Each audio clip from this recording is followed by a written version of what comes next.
चलो जो आज का हमारा टॉपिक है वो है हाइड्रोकार्बन। ठीक है, अब मुझे ये बताओ, आपने इससे पहले हाइड्रोकार्बन कभी सुना है? कभी सुना है बस इतना पूछ रहा हूँ। आपने कभी हाइड्रोकार्बन के बारे में सुना है? मुझे बताओ पहले, वाटर ना, वाटर H2O वाटर ना, लेकिन आपको ये पता है कि तथ के असली जो उसका केमिकल नेम है ना, सो क्या H2O का उसकी केमिकल फार्मूला, हाइड्रोजन को H2, O को ऑक्सीजन, H2O का मैं बता रहा हूँ। H2O क्या होता है? H2O ना वाटर, तो हाइड्रोजन ऑक्सीडेन या कुछ असल में होता है ऑक्सीडेन। ठीक है, मैंने ऐसा सुना है कि उसको बोलते हैं ऑक्सीडेन। अब ये चीज है कि हर कुछ जैसे पर नाम है, वैसे हाइड्रोकार्बन भी कि किसी चीज का नाम होगा। ठीक है, लाइक अगर मैं बोलूं ना, मतलब अगर मैं बोलूं अपना नाम, मतलब मेरा कुछ नाम होगा, ये किसी बेसिस पे रखा होगा या किसी लिहाज से रखा होगा। वैसे हाइड्रोकार्बन किसी चीज का नाम है, ये क्यों रखा है वो हम आगे बात करेंगे। ठीक है गोबर, लेकिन फर्स्ट ऑफ ऑल तो पता क्लासिफाई चीजें हम करते हैं क्लासिफाई। अगर इस वो कि स्कूल्स में 300 स्टूडेंट, हम उनको क्लासिफाई करते हैं ना, क्लास में अलग अलग रखते हैं। क्यों रखते हैं? कैसे करते हैं अलग अलग क्लास? तो रीजन पता, मतलब जस्ट एग्जांपल, ये मतलब मुझे नहीं पता रियल लाइफ से ये मतलब रिलेट कर रहा होगा या नहीं कर रहा होगा, मैं आपसे पूछ रहा हूँ कि बसान एक स्कूल्स में 10 क्लास अलग अलग, 9 और कुछ भी किसी स्कूल में 5-6 होते हैं ना, 1st to 5th, या किसी में अगर उसमें क्रंच स्कूल, उसमें क्या होता है, उसमें नर्सरी LKG UKG होता है। कहाँ हाई स्कूल, उसमें होता है up to 10th, higher secondary 8th 9th 10th 11th 12th। वैसे ही मैं ये पूछ रहा हूँ कि स्कूल्स में कैसे अलग अलग क्लास, या किस हायर सेकेंडरी में कैसे अलग अलग क्लास, किस कॉलेज में कैसे अलग अलग क्लास। हाँ गोबर, लेवल ऑफ अंडरस्टैंडिंग अलग अलग, या उनकी जो एज बार है सो अलग अलग, इसलिए अलग अलग क्लास पे। अगर इस वो ऑक्सीजन पता O2, हाइड्रोजन पता H2, लेकिन H2 कित पे बनो H+H ना, hydrogen atom plus hydrogen atom भी बनो हाइड्रोजन मॉलिक्यूल। वैसे ऑक्सीजन भी अलग अलग होता है, O2 O3 के को O3 ओजोन है ना। वैसे ही अगर इस वो ना अलग अलग एटम अगर रहे ना अलग अलग तरीके से, जैसे पढ़ 9th law of chemical combination है ना, यानी कि अलग अलग रेशियो में मिलते हैं वो, तो तक अलग अलग केमिकल बनान। तो दैट मीन्स कि अगर यम 114 एलिमेंट्स अच्छे गो यम अलग अलग तरीकन मज रलान, अड़ रलान कहें ना। ठीक है, ये रलान पान गो यम ज्यादा बनावान केमिकल्स। वन तम केमिकल कर अलग अलग क्लासिफाई, अमर क्या केमिकल तम तमन बनान हाइड्रोकार्बन। ठीक है गोबर, हाइड्रोकार्बन क्या क्लासिफाई तिकान अलग प्रॉपर्टी आसान। पढ़ो हाइड्रोकार्बन अलग, इन अलग प्रॉपर्टी। पढ़ो ब्या चीज अलग, इन अलग प्रॉपर्टी। ये तुम वुचान हायर क्लास में खसान, वहां पे आप पढ़ते हैं S ब्लॉक एलिमेंट्स अलग, वहां पे आप पढ़ते हैं P ब्लॉक एलिमेंट्स अलग, वहां पे D एंड F अलग होता है। ठीक है गोबर, या वैसे अब आगे जब जाते हैं हाइड्रोजन के रिलेटेड एक अलग टॉपिक है, एक अलग चैप्टर है। आज हम हाइड्रोजन को एक मतलब एक क्या बोलते हैं सिंगल लाइन में पढ़ते हैं, जब हम आगे जाते हैं हम इसको एक अलग टॉपिक से पढ़ते हैं। ठीक है गोबर, हाइड्रोकार्बन क्या चीज, क्योंकि हमारे 10th में है, इस करो कोशिश इस समझो ये हाइड्रोकार्बन क्या ये कछ लगाना वो गोबर गोडनिक चीज वो हाइड्रो को मतलब हाइड्रो गो ना, हाइड्रोजन मतलब गो फॉर एग्जांपल अगर वो वो हाइड्रो मतलब गो इसमें हाइड्रोजन की प्रेजेंस होती है। ठीक है गोबर, इसमें हाइड्रोजन की प्रेजेंस होती है। दूसरी चीज है कार्बन को, जिसमें कार्बन की प्रेजेंस होती है। ठीक है गोबर, हाइड्रोकार्बन के को हाइड्रोकार्बन और दोज कंपाउंड्स या those chemicals which contain hydrogen and carbon. ठीक है, इतना आया समझ में, जिनमें हाइड्रोजन एंड कार्बन प्रेजेंट होता है। समझ आओ गोबर ये तामत। अब एक चीज है सर, हाइड्रोजन तो कार्बन चीजन मज आसान। सर अमु मतलब गो सर यथ मज हाइड्रोजन तो कार्बन आसे सो गो हाइड्रोकार्बन। सर चाहस दोब यथ मज हाइड्रोजन आसे बे आसे कार्बन तो मानो ना हाइड्रोकार्बन। क्या सर ये हर कुछ गो लागू? ये हर किसी जगह पे हम करते हैं? नहीं करते। ये हम हर किसी जगह पे यूज नहीं करते लागू। ये हर किसी जगह पे हम करते हैं? नहीं करते। ये हम हर किसी जगह पे यूज नहीं करते हैं। सर तेल कतन करो यूज मैं समझावा सर अगर मैं वो कुन सर फॉर एग्जांपल कोई चीज है आप में सर ACH ए कोई एलिमेंट है सी हमारा कार्बन H हमारा हाइड्रोजन है सर अगर ACH सर ये हाइड्रोकार्बन या सर अगर वो CAH सर आप में C तो H सर ये हाइड्रोकार्बन ना गोबर ये जरूरी कहें ना अत ब्रोट क्या क्लासिफिकेशन ब्रोट क्या दपान ब्रोट वो गोबर जो चीज अ गो ऑर्गेनिक तो ब्या गो इनऑर्गेनिक ऑर्गेनिक दपान करो ओपन प्लांट्स एंड एनिमल्स पे सह गो ऑर्गेनिक यानी कि फॉर एग्जांपल अगर मैं कह चीज मिले प्लांट्स पे यानी कि कह केमिकल मतलब प्लांट्स पे या एनिमल्स पे वन गो ऑर्गेनिक अगर मैं कह जमीन तल जमीन तल नान फॉर एग्जांपल कह मैटर नैर में या कह केमिकल नैर में जमीन तल वन सह गो इनऑर्गेनिक मगर ये पे वार वार वो दुख ना यह ना सही कहें ना अत वाइटल फोर्स थ्योरी आई कर इस्तेमाल दुख ना यह ना सही कहें ना पत कर तमो अलग अलग क्लासिफाई ठीक है वो गोबर पे कर तमो अलग क्लासिफाई क्लासिफिकेशन क्या तमो दोक सह कंपाउंड ये मजा CH bond present CH bond present सह थो ऑर्गेनिक कंपाउंड ठीक है गोबर ये CH बॉन्ड सह गो ऑर्गेनिक कंपाउंड ठीक है गोबर मन यूत दूर गो सिंपल चीज का हाइड्रोकार्बन क्या गो those compounds which contain hydrogen and carbon bond are called as hydrocarbon ठीक है गोबर समझ आवा अगर बात सिंपल एग्जांपल नेमा तो गोबर ग्लूकोज का फार्मूला C6H12O6 अत अगर मैं गोबर अमिक स्ट्रक्चर बनाओ अत CH बॉन्ड दिवान दैट मीन्स यह हाइड्रोकार्बन ठीक है गोबर यह डायरेक्टली हाइड्रोकार्बन कहें ना यह तमिक डेरिवेटिव ठीक है गोबर यानी कि ये डायरेक्ट इसमें CH बॉन्ड है लेकिन फॉर एग्जांपल मैं 1 मिनट रखेंगे साइड में बोन ये आपका CH4 ठीक है अगर हम स्ट्रक्चर वो सह गो ये बस समझा पात ये चीज लेकिन गो वन बह ये चीज तक क्या इसमें CH बॉन्ड है यह गोबर मीथेन ठीक है गोबर यह मीथेन अगर बह ये H बदल ये थो OH ठीक है अभी के डिस्टर्ब करें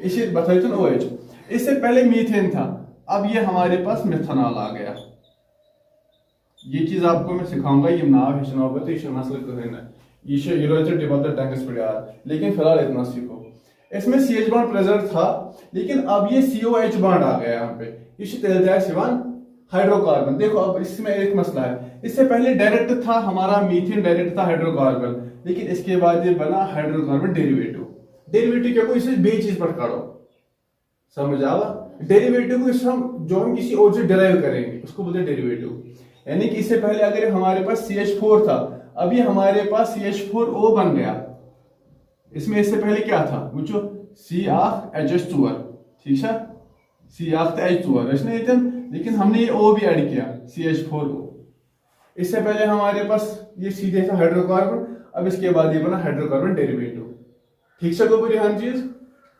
अब हम अगर आगे चलेंगे वो गोबर इस करो कार्बन हाइड्रोजन मतलब करो का हाइड्रोजन क्या गोबर हाइड्रोजन हमारे पास होता है पीरियोडिक टेबल उसमें एलिमेंट्स होते हैं हाइड्रोजन हमारे पास एक एलिमेंट है सर आप क्या एटॉमिक नंबर 1 है what does 1 atomic number signify number of protons क्या हम ये बोल सकते हैं कि उसका मतलब नंबर ऑफ इलेक्ट्रॉन्स भी होता है बोल सकते हैं ना दैट मीन्स जो हमारे पास हाइड्रोजन है इसमें हमारे पास एक प्रोटॉन होता है एक इलेक्ट्रॉन होता है अब न्यूट्रॉन की बात हम अभी नहीं करेंगे ठीक है गोबर तो गाइस हम यहाँ पे बात करें एटॉमिक नंबर 1 क्यों है क्योंकि इसके पास एक प्रोटॉन है एक इलेक्ट्रॉन है अगर मैं आप लोगों से पूछूं इसका चार्ज बताओ क्या है 0 है चार्ज क्यों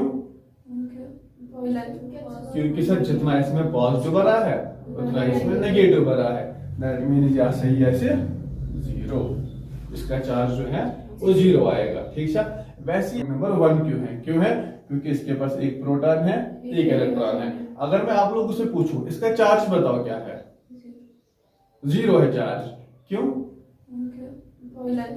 क्योंकि सर जितना इसमें पॉजिटिव भरा है उतना इसमें नेगेटिव भरा है दैट मींस या सही है सिर्फ 0 इसका चार्ज जो है वो 0 आएगा। ठीक है, वैसे ही अगर हम कार्बन की बात करेंगे, उसका एटॉमिक नंबर 6 है।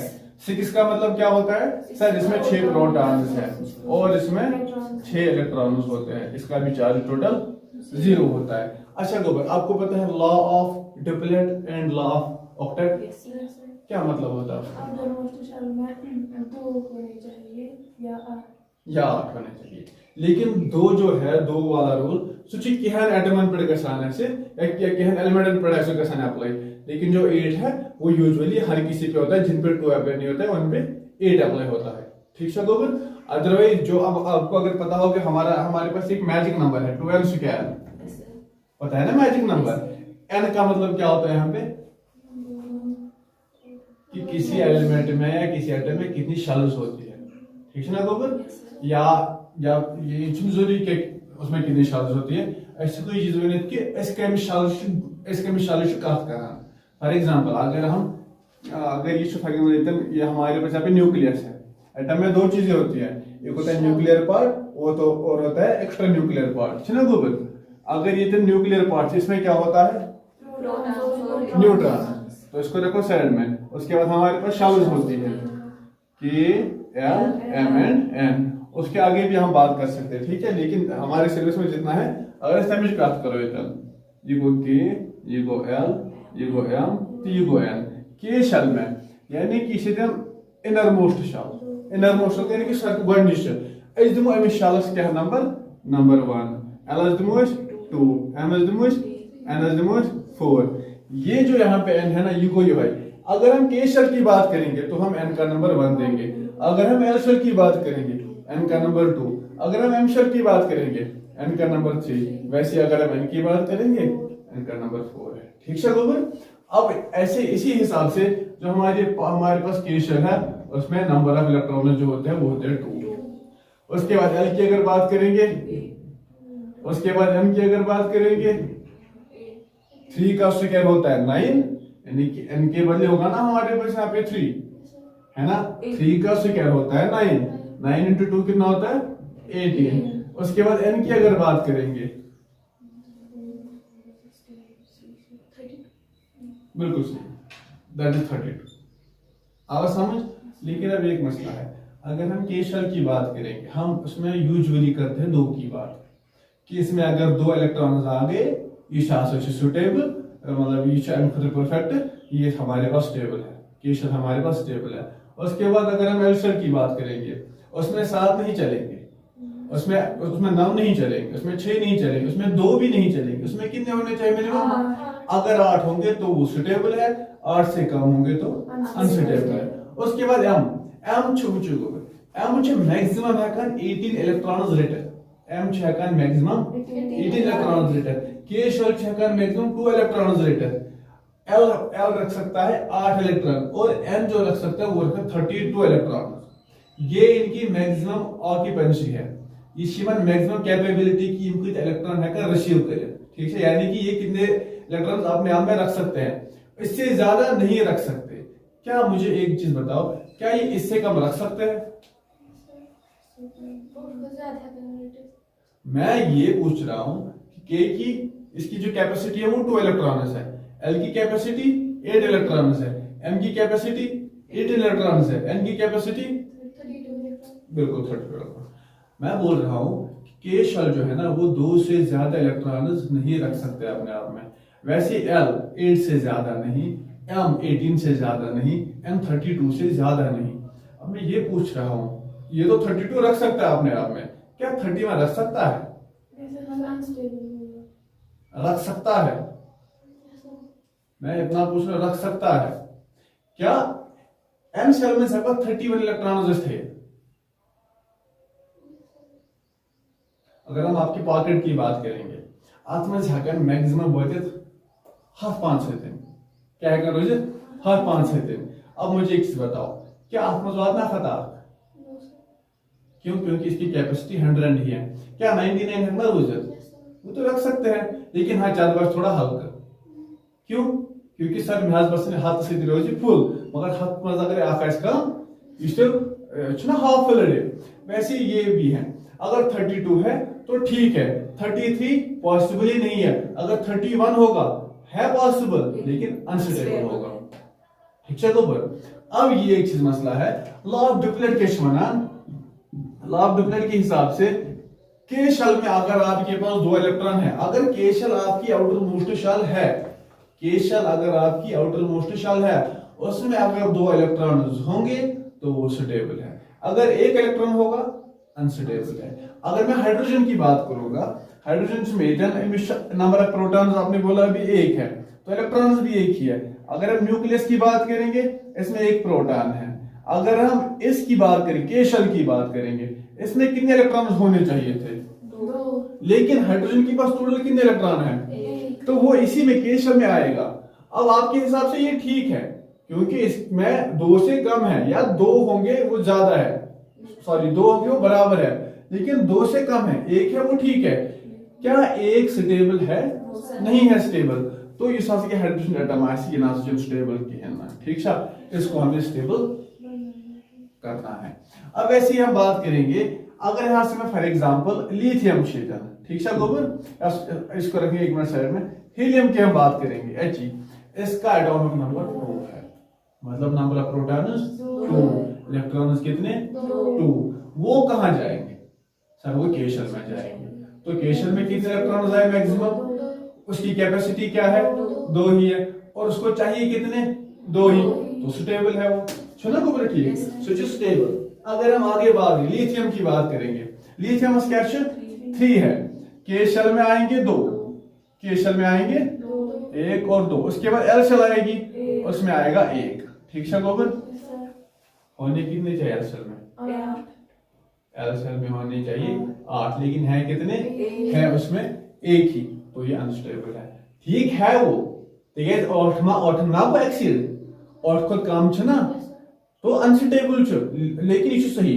अगर वो कर फॉर एग्जांपल, अगर हमारे पास अभी है कोई 11, अगर एटॉमिक नंबर 11 है, ठीक है गोबर, उसमें हम क्या कर सकते हैं? के शेल में 2, उसके बाद उस एम्पर किस बचे मैंने का का एटम, ठीक है, कोई एलिमेंट है हमारे पास, उसका एटॉमिक नंबर 11 है, ठीक है, सोडियम है ना, सोडियम, उसको रखेंगे हम, जो के शेल है हमारे पास, उसमें रखेंगे 2 इलेक्ट्रॉन। क्यों रखेंगे 2 ही? कैपेसिटी उतनी है। हम अगर चाहेंगे इस बार पुश करो कहवे बार इसमें के शेल में, लेकिन वो नहीं आएंगे, क्यों? इसकी मैक्सिमम कैपेसिटी ही 2 है। उसके बाद कितने बच्चे हमारे पास? 11 में से जब 2 निकालेंगे उसमें बच्चे 9, ऐसा को ऐसा सब एल शेल में 9, ठीक है, इस बार एल शेल में 9, 3 2 5 6 9, इस बार आठ में 9 आते, इस बस ये जो सहलिश ये और साइड बार नहीं है, क्या शक परवाह, लेकिन वो सही नहीं है। क्यों? क्योंकि इसकी कैपेसिटी 8 है, 8 से ज्यादा वो रख ही नहीं सकता है।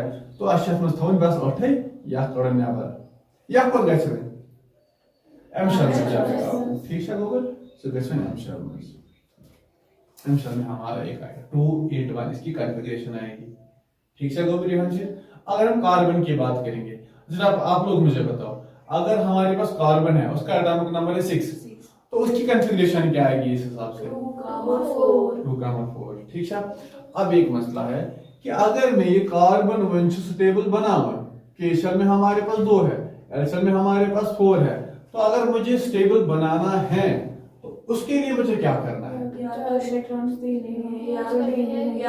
तो 4 लूज करने हैं, या तो 4 गेन करने हैं, या तो उसके बाद और एक चीज है वो हम आगे बात करेंगे, अभी हम वो बात नहीं करेंगे।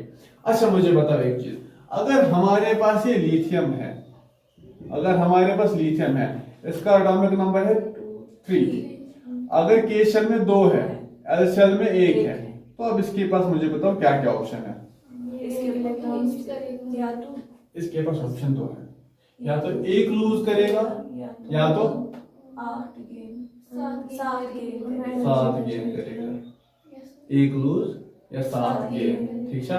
अब इसके लिए जो इजी रहेगा आगे डिस्कस करते हैं, लेकिन वो हम आगे देखेंगे, लेकिन फिलहाल ये ऑप्शन है इसके पास, ठीक है। अच्छा मुझे बताओ एक चीज, अगर हम इसके बाद बात करेंगे आयोनस, पता आयोनस क्या? वो आयोनस, आयोनस पता है? आयोनस पता है? आयन्स किसको बोलते हैं? अच्छा, ट्रांसफर ऑफ इलेक्ट्रॉन्स पता है? ट्रांसफर ऑफ इलेक्ट्रॉन्स पता है भाई? हेचना मैं वही पूछ रहा, अगर पता है तो मैं पूछूंगा, बूझ पता मुझे पता, अगर नहीं पता तो मैं वही सिखाऊंगा, आगे नहीं जाएंगे। ट्रांसफर ऑफ इलेक्ट्रॉन्स पता है? हाँ या ना? नहीं पता है? कहीं परवाह, चलो ट्रांसफर ऑफ इलेक्ट्रॉन्स